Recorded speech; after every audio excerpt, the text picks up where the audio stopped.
Hello मेरे प्यारे दोस्तों, कैसे आप लोग? ठीक ठाक है ना? तो देखिए, आज हम लोग एक्सरसाइज 1.2 देखने जा रहे हैं और ये 1.2 जो है बहुत इजी है, तो आप लोग ध्यान से देखिएगा। अगर कोई दिक्कत हो तो कमेंट जरूर कीजिएगा। तो चलिए क्वेश्चन नंबर 1 का पहला नंबर 140 है। देखो क्या कह रहा है निम्नलिखित संख्याओं को अभाज्य गुणनखंडों के गुणनफल के रूप में व्यक्त कीजिए। यानी इसको अभाज्य गुणनखंड के रूप में लिखना है। तो पहले तो ये जानना होगा कि अभाज्य संख्या किसे कहते हैं। तो अभाज्य संख्या उसको कहते हैं जो किसी अन्य संख्या से ना कटे, ठीक है ना, जो किसी अन्य संख्या से ना कटे, यानी खुद से कटे, ठीक है। तो 140 को हम तोड़ दिए, इतना आया, फिर 2 से कटाएंगे, 2 3 6, 1 गया 10, 2 5 10, फिर किससे जाएगा 5 7 35। अब ये देखो, ये कोई भी संख्या किसी से नहीं कटेगा। हम लिखेंगे इसलिए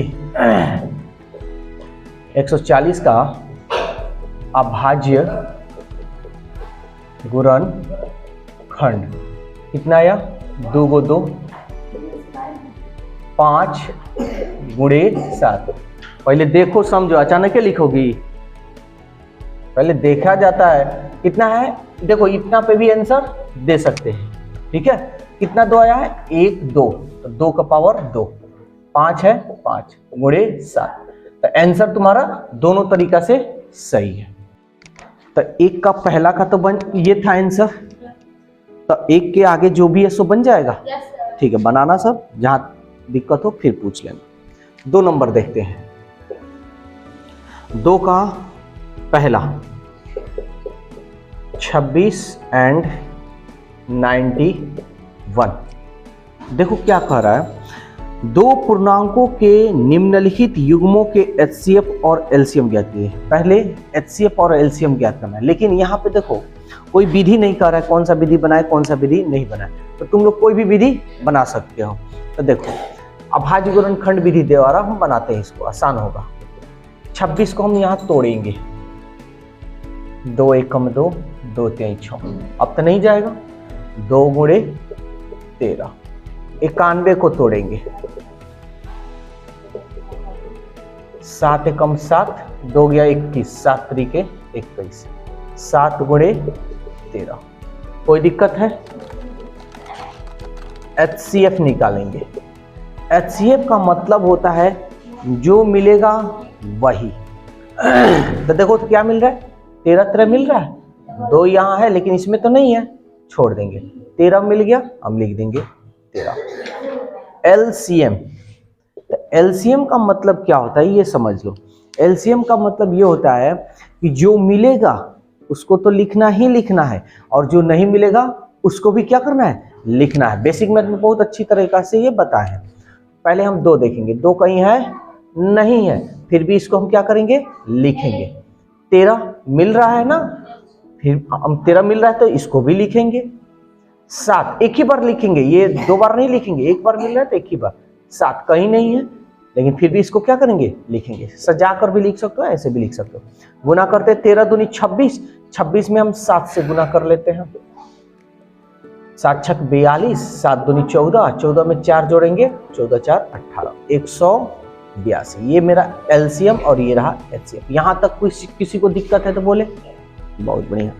अब कह रहा है क्वेश्चन कि तथा इसकी जांच कीजिए कि 2 संख्याओं का गुणनफल बराबर HCF। अब जांच करना है, जांच कर रहा है 2 संख्याओं का गुणनफल बराबर HCF गुणे LCM होता है। समझना ये बात क्या कह रहा है पहले, ठीक है। कह रहा है ना 2 संख्याओं का गुणनफल HCF गुणे LCM होता है। यानी कहने का मतलब 2 संख्याओं को गुणा कर लो, और HCF और LCM को गुणा करोगे तो दोनों क्या होगा, बराबर होगा। चलो देखते हैं। तो 2 संख्या मेरा है क्या भाई, यही ना 26 और 91, 26 गुणे 91, 2 संख्या हो गया। HCF मेरा क्या निकला है, 13। LCM क्या निकला है, 182। चलो गुना कर लेते हैं, 26 में 166 बराबर अब 13 में इसमें गुणा कर लेते हैं 66। देखो तो दोनों मिल रहा है सेम सेम, तो ये हमारा हो गया प्रूव। अगर कोई भी, अगर मान लो ये क्वेश्चन ऐसे ही सेम दिया हो जांच करने का, तुम यहां तक बना लिए और ये नहीं बनाए, तो ये पूरा काटा जा सकता है, पूरा गलत हो सकता है। क्यों?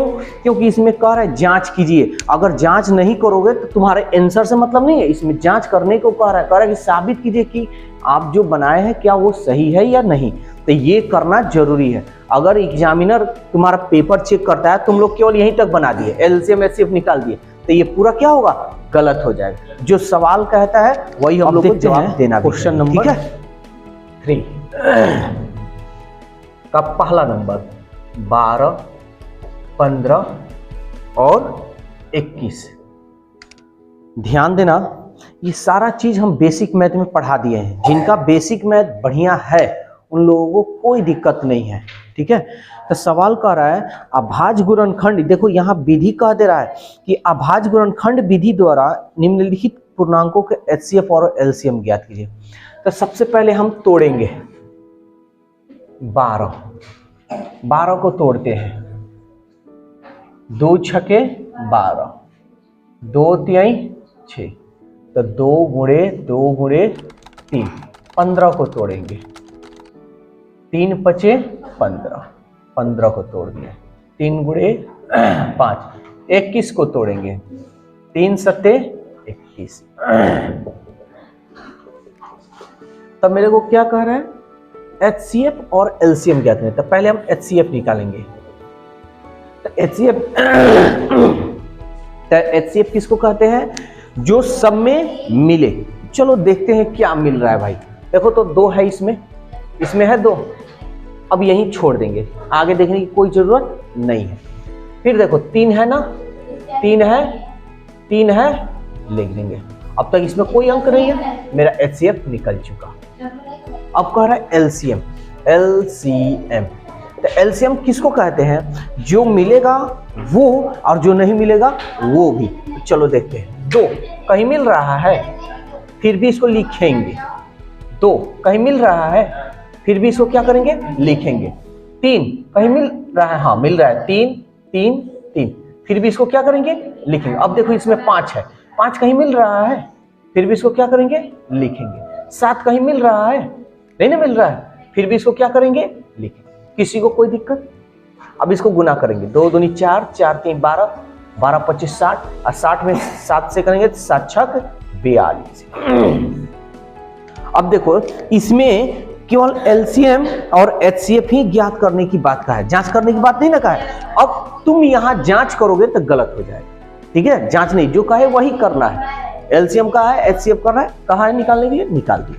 बोलो यहाँ पे किसी को कोई दिक्कत है तो नहीं है ना। अब देखो 4 नंबर।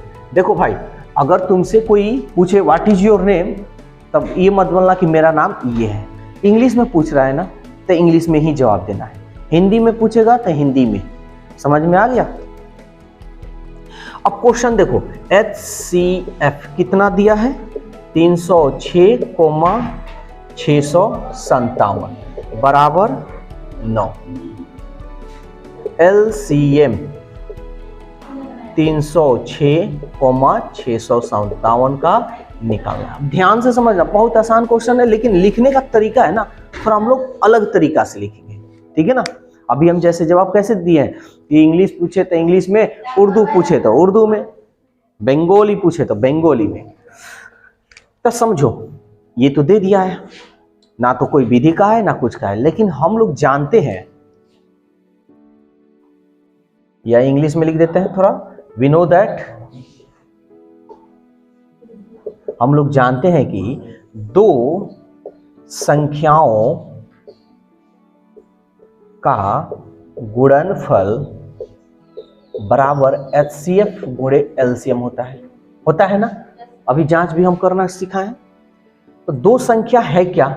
यही ना तुम्हारा 2 संख्या है जी। तो 306 गुणे 657, ठीक है ना। अब लिखने का तरीका हम थोड़ा चेंज करेंगे। एचसीएफ हम ऐसे लिखेंगे, ठीक है ना। या तुम यहां पे देखो, एचसीएफ दिया है ना, तो तुम चाहो तो डायरेक्ट भी मान रख सकते हो। एचसीएफ कितना दिया है? 9 दिया है, रख लेते हैं 9। कोई दिक्कत है यहाँ पे? एलसीएम, एलसीएम यही ना है, तो ऐसे दिया है ना तो हम ऐसे ही लिखेंगे एलसीएम। अब मन में आ रहा होगा कि अगर हम ऐसे ही छोड़ दे तो क्या गलत होगा? गलत नहीं होगा, लेकिन लिखने का तरीका ऐसे ना पूछा है तो हम ऐसे ही जवाब देंगे। समझ में आ रहा है? तो एलसीएम इतना हो गया। अब इसको हम लोग सॉल्व करेंगे, तो चलो करते हैं। ये देखो, तो इसको बराबर का चिन्ह है, गुना का चिन्ह है, तो सामने सामने कटा सकते हैं, या बाटा में भी ला सकते हो। तो 3 से कटा लो इसको, 6 3 9, सीधा 9 से कटा रहे हैं। 9 3 27, कितना बच गया? 3 3 गया 36, 9 चौके 36, यानी एलसीएम 306 और 657 का एलसीएम 34 में हम इसमें गुना करेंगे ना, 34 गुणे 657। चलो इधर हम गुना कर लेते हैं, 657 34, 4 7 28, 4 5 20 2 22, 4 6 24, 24 में हम 2 जोड़ेंगे 26, 3 7 21, 3 5 15 2 17, 3 6 18 और 1 19, 8 2 1 3, 7 6 13, 9 2 11, 1 12, 1 1 2। तो मेरा इसलिए एलसीएम 306,657 का एलसीएम कितना आया? 22,338। ये रहा हमारा आंसर। किसी को कोई दिक्कत? ध्यान से सुनना क्वेश्चन को। जांच कीजिए कि क्या किसी प्राकृत संख्या n के लिए संख्या 6 के पावर n, संख्या 6 के पावर n अंक 0 पर समाप्त होगा? बात समझना, कह रहा है ना कि n का जो मान है प्राकृत संख्या है। कौन सी संख्या भाई? प्राकृत संख्या। और प्राकृत संख्या कहते हैं किसे? किसे कहते हैं? 1 2 3 4 डैश डैश, इसी को ना बोलते हैं। यानी कहने का मतलब n के जगह पर 1 रखिए, 2 रखिए, 3 रखिए, 4 5 6 7, कुछ भी रखिएगा, तो इसको जब हल कीजिएगा यानी तोड़िएगा, तोड़ने का मतलब मान लीजिए हम 6 n के जगह पर 2 रखते हैं, 6 6 के 36, यानी इकाई के स्थान पर क्या आ जाएगा?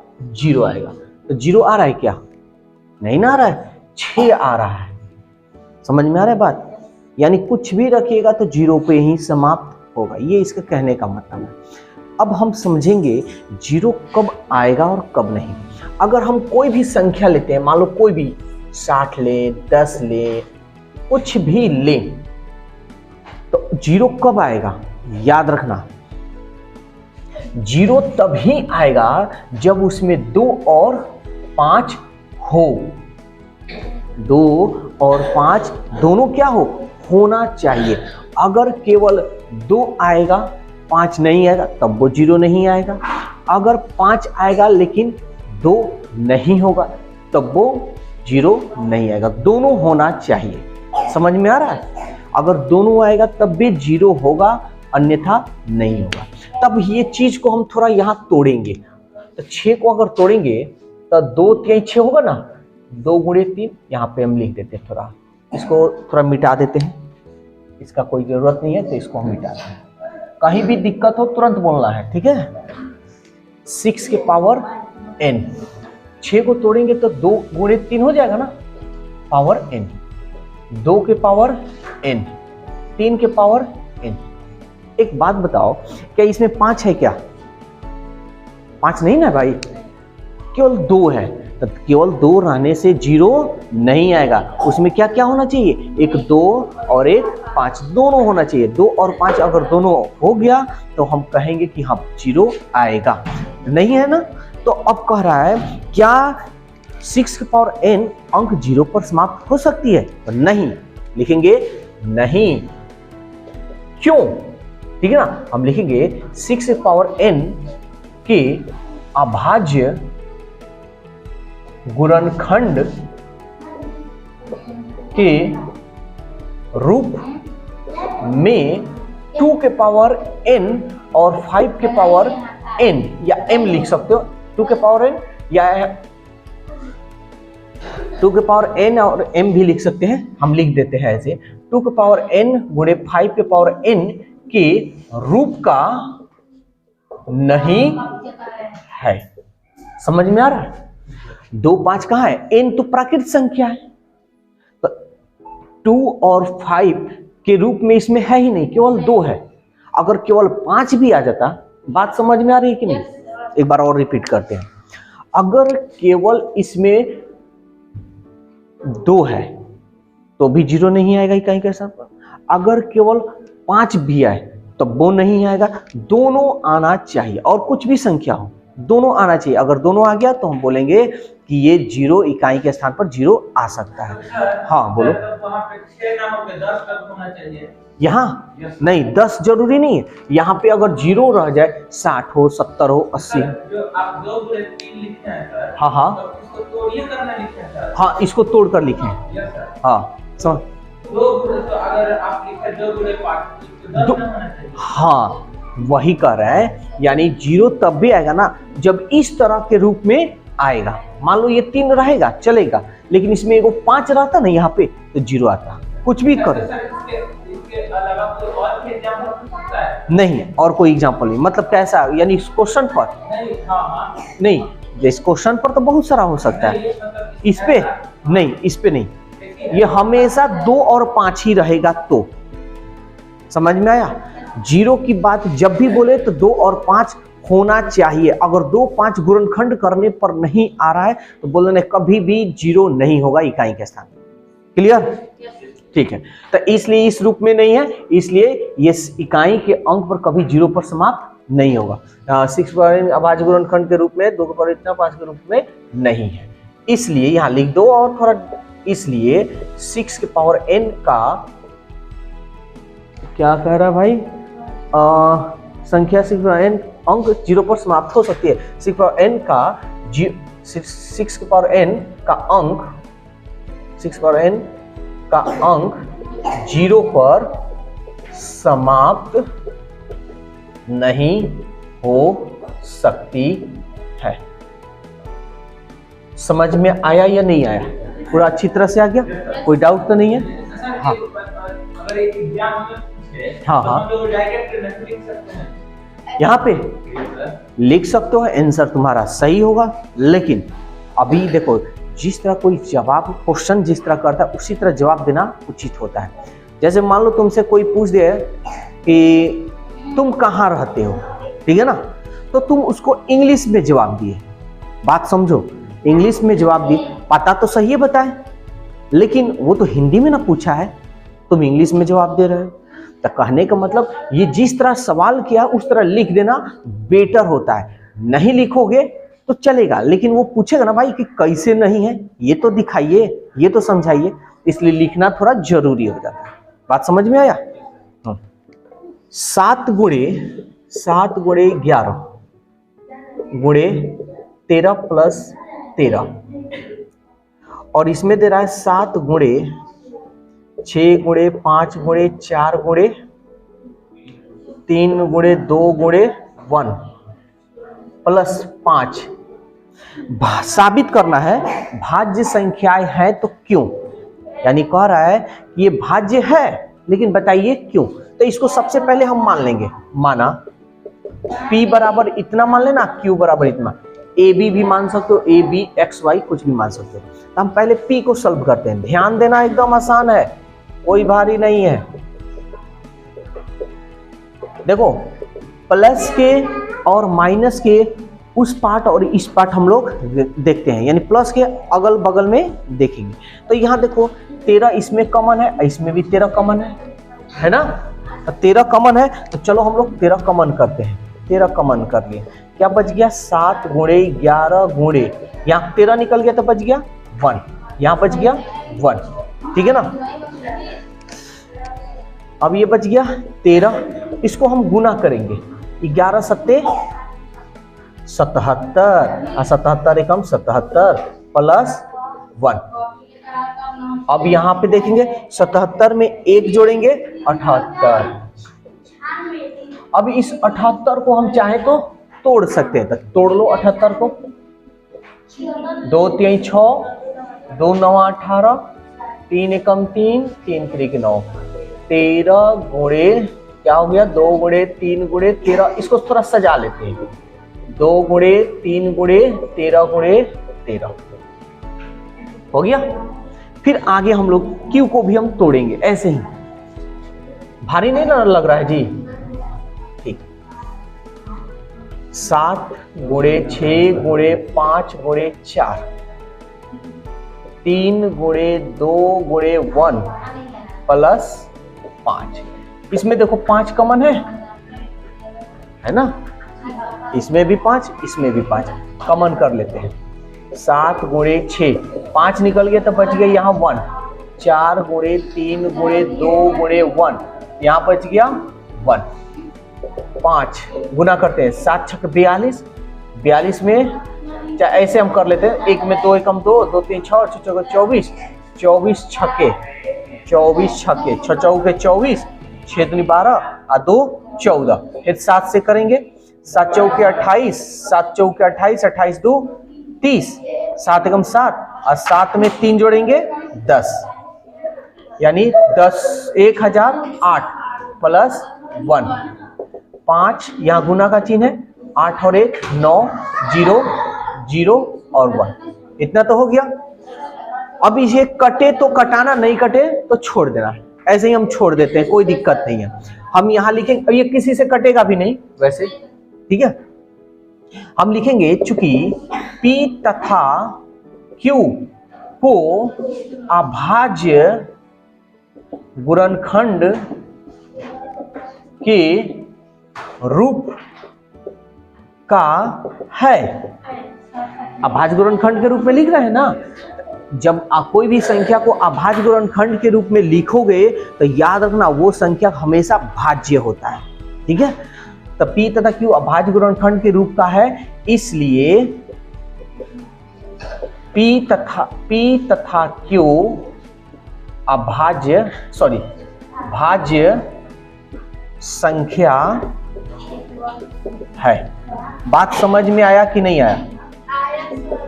याद रखना भाज्य संख्या तब होगा जब वो टूटेगा, किसी से कटेगा। जब नहीं कटेगा ना तो समझ लें भाज्य संख्या है ही नहीं। किसी को कोई दिक्कत है? तो आज के लिए इतना ही रहने देते हैं। वीडियो कैसा लगा अपना राय जरूर दीजिएगा। फिर हम लोग कल मिलेंगे नए वीडियो के साथ, नए टाइमिंग के साथ। Okay, bye bye.